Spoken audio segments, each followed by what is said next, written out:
निवडणुकीची रणधुमाळी सुरू आहे आणि अनेक पक्षांकडून प्रचाराला आणि सभेला सुरुवात झाली आहे. आज राज ठाकरे यांचा आणि उद्धव ठाकरे यांची सभा होणार आहे. संयुक्त सभा ही आहे आणि सध्या आपण उपस्थित आहोत छत्रपती शिवाजी महाराज पार्क मध्ये आणि आपल्यासोबत बोलण्यासाठी काही तरुण सुद्धा आहे. आपण त्यांच्याशी बातचीत करूया. ते या मेळाव्यात आले आहेत. काय सांगाल? लय चांगलं वाटतंय कारण 20 वर्षानंतर राजसाहेब आणि उद्धव साहेब सोबत आलेले आहेत. तर आज त्यांची सभा आहे तर ते ऐकण्यासाठी लय चांगलं वाटतंय. काय सांगाल? मराठी माणूस असा मराठी माणसांसाठी हा जो आहे तो सण उत्सवाचाच दिवस आहे आजचा. नक्कीच की 20 वर्षानंतर जर दोन्ही ठाकरे बंधू एकत्र येत आहेत तो मराठी लोकांसाठी आणि महाराष्ट्रातल्या लोकांसाठी उत्सवाचाच दिवस आहे. आणि खरंच आजचा दिवस एक आम्ही त्याचे साक्षीदार आहोत याचा आम्हाला खूप आनंद आहे. तुम्हाला काय वाटतं या सभेमुळे कुठेतरी ठाकरे बंधूंना मराठी म्हणजे मराठी मतं मिळतील का या सभेमुळे? नक्कीच दोघांची सुद्धा विचारधारा ही मराठीच आहे आणि आजपर्यंत महाराष्ट्रामध्ये मुंबईमध्ये ठाकरेंनी मराठी ब्रँड जपलेला आहे. तर नक्कीच मराठी लोक सगळे त्यांच्याच सोबत आहेत आणि पूर्ण महाराष्ट्रात आणि मुंबईमध्ये ठाकरेंचाच भगवा पडकेल.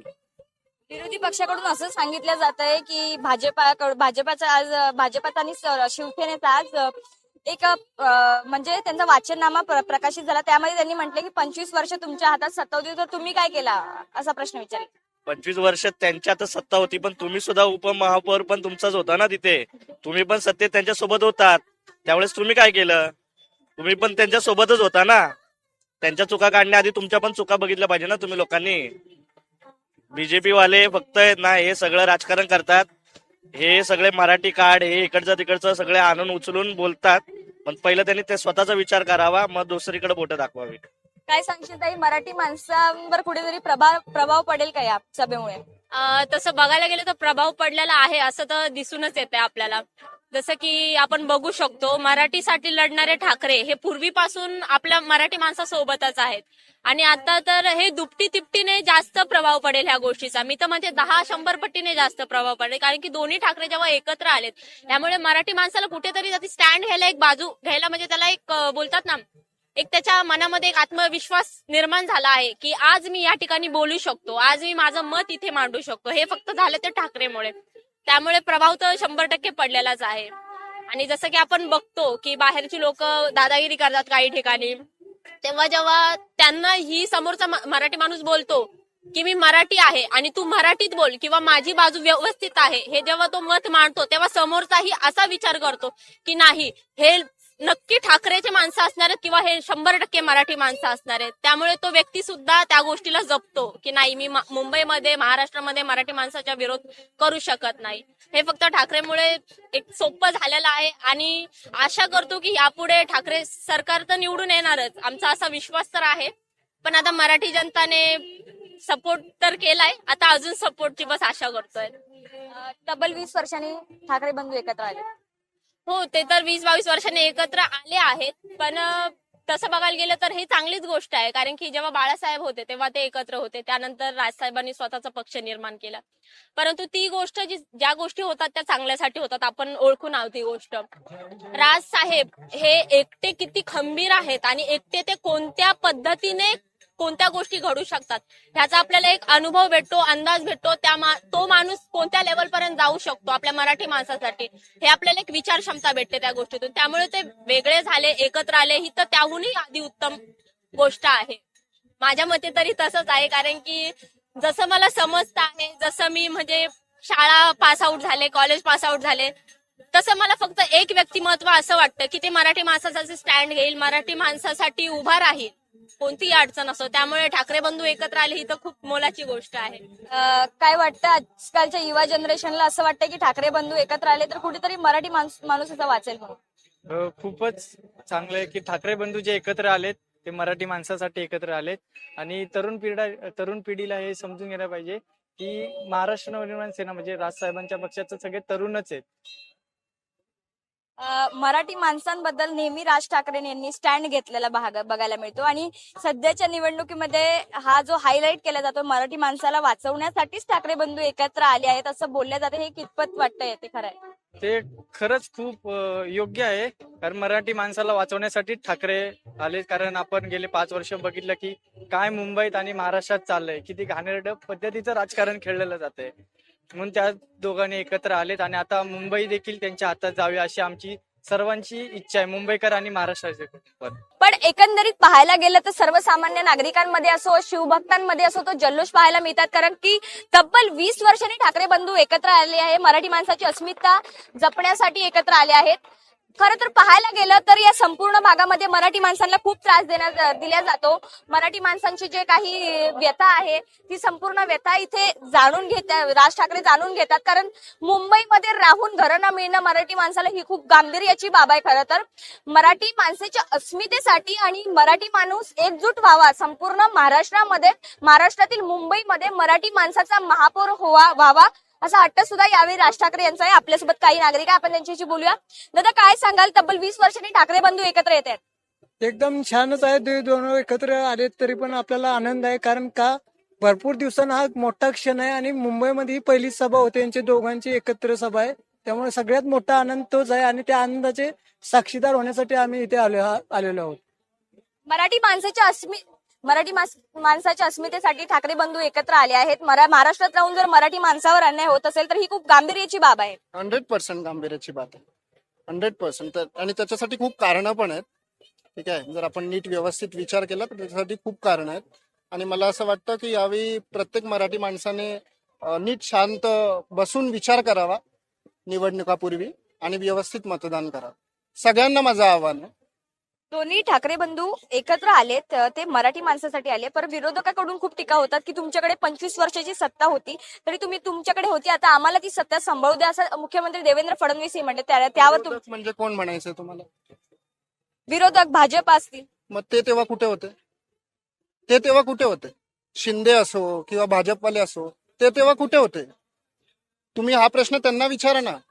जेव्हा ही लोक घोटाळे करत होते तेव्हा तुम्ही कुठे होते? त्याची उत्तरं ती लोक नाही देणार.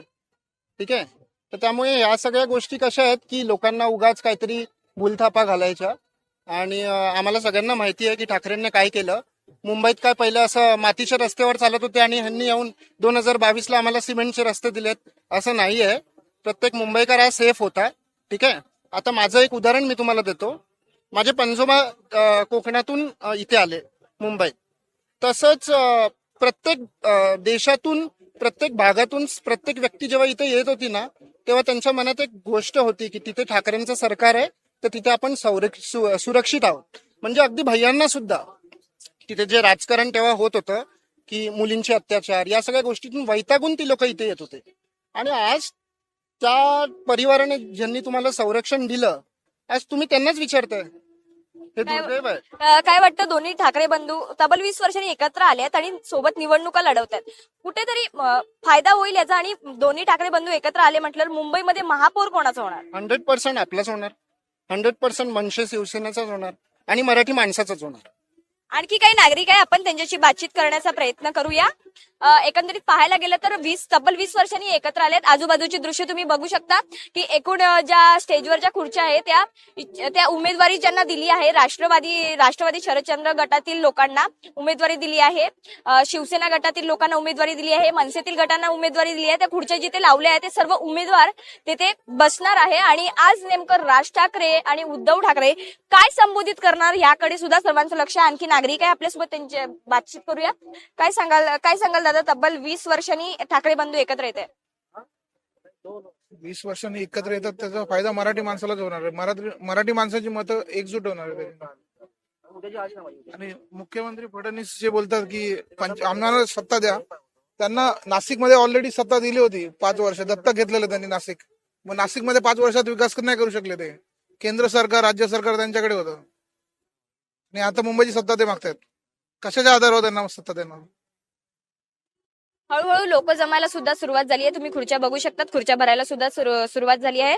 असं सांगण्यात आलं होतं की इथे एकूण 1.5 लाख लोकांची व्यवस्था इथे केली आहे. तर संपूर्ण लोक इथे हळूहळू यायला सुरुवात झाली आहे. समोरचा जो पॅसेज तुम्ही बघू शकता तो पॅसेज बहुतांश भरून गेला आहे आणि त्या पॅसेज मधून आपण दृश्यांच्या माध्यमातून बघू शकता हळूहळू लोक येत आहेत आणि शिवभक्तांची असेल, सामान्य जनतेची असेल, राज ठाकरे यांच्याबद्दल प्रेम असलेले असतील किंवा उद्धव ठाकरे, राज ठाकरे एकत्र यावे अशी प्रत्येक मराठी माणसाची इच्छा होती आणि ते एकत्र आले. ते मराठी माणसाच्या अस्मितेसाठी आले. खरं तर आता आगामी निवडणुका येते हे पाहणं सुद्धा महत्वाचं असेल. महापौर कोणाचा होणार, कारण दोन्ही ठाकरे बंधूंनी ताकद लावली आहे. यावेळेस आपल्याला जिंकायचंच आहे मराठी माणसाच्या अस्मितेसाठी, मुंबईसाठी.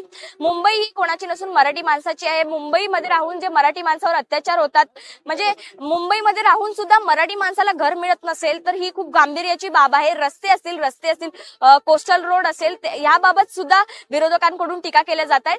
परंतु हे पाहणं महत्वाचं असेल, महाराष्ट्रामध्ये राहताना जर मराठी माणसांवर अन्याय होत असेल तर ही खूप गांभीर्याची बाब आहे.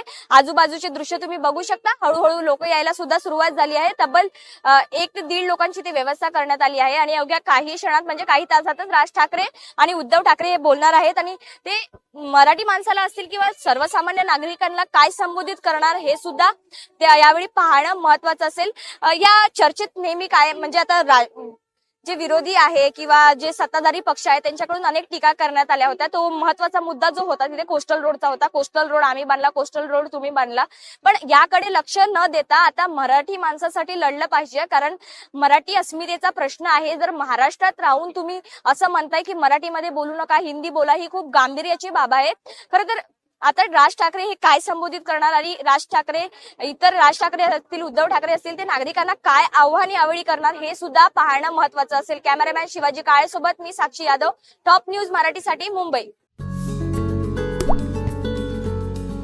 आता जोकासू STP या अत्याधुनिक जॅपनीज तंत्रज्ञानाने सुसज्ज, quick installation, energy efficient, noiseless blowers, low maintenance या आणि अशा वैशिष्ट्यांनी परिपूर्ण जोकासू STP तंत्रज्ञान प्रकल्प उभारणीपासून ते विक्री पश्चात समाधानकारक सेवा देणारी, भारताबरोबरच परदेशात देखील प्रकल्पांची यशस्वी उभारणी करणारी company Deccan water treatment private limited.